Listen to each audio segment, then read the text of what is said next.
sakabehing loropan samya bali saking ngomopan sami miruda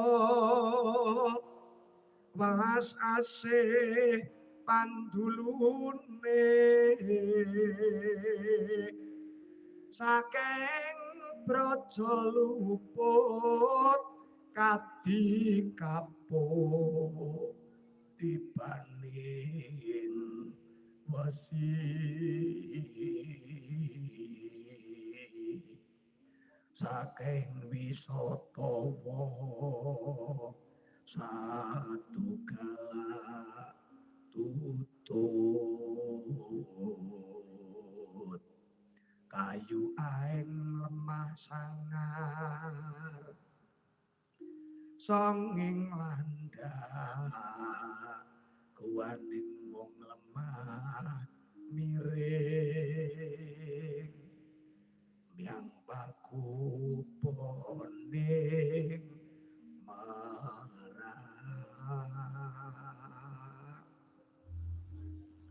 pakumaan ning warak sakalen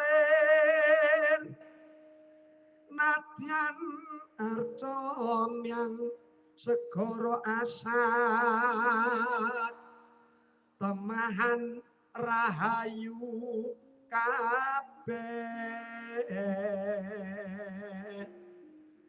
apan sarira hayu ingidaran sang widodari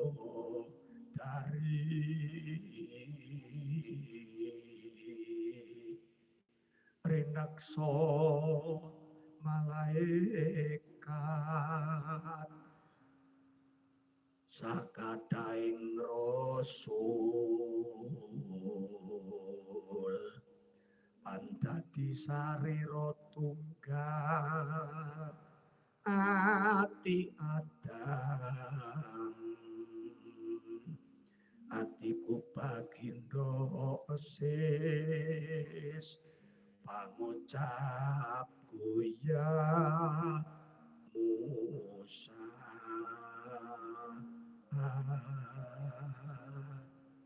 ridho ilahi syafati rasulillah al-fatihah a'udzubillahi minasyaitonirrajim bismillahirrahmanirrahim alhamdulillahirabbil alamin arrahmanirrahim maliki yaumiddin iyyaka na'budu wa iyyaka nasta'in ihdinas siratal mustaqim siratal ladzina an'amta 'alaihim ghairil maghdubi 'alaihim waladdallin rabbi ighfirli wa liwaddaya amin.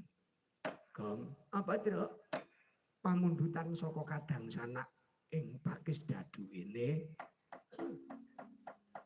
kadhawan supaya ngidungake tembang dandang kula tolak balak. Oh ngono tru. Iki pangriptane Njeng Sunan Kalijaga. Oh heeh, iya. Wektune wis saya ngangsek saya esuk monggo awake dhewe iki kepareng gelar wayangan ana pelataran masjid. Iya, heeh. Masjid anyar ingkang indah.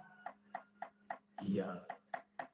Masjidnya anyar terus iya mengko wayahe pengajian kelawan tasakuran pambanguning masjid. Oh iya ya Kang Gareng. Oh Kang Gareng isih ya di suwun supaya jumeneng ya kan. Supaya mrene terus klintong-klintong numpakan dong ngebel klingklong. Klingklong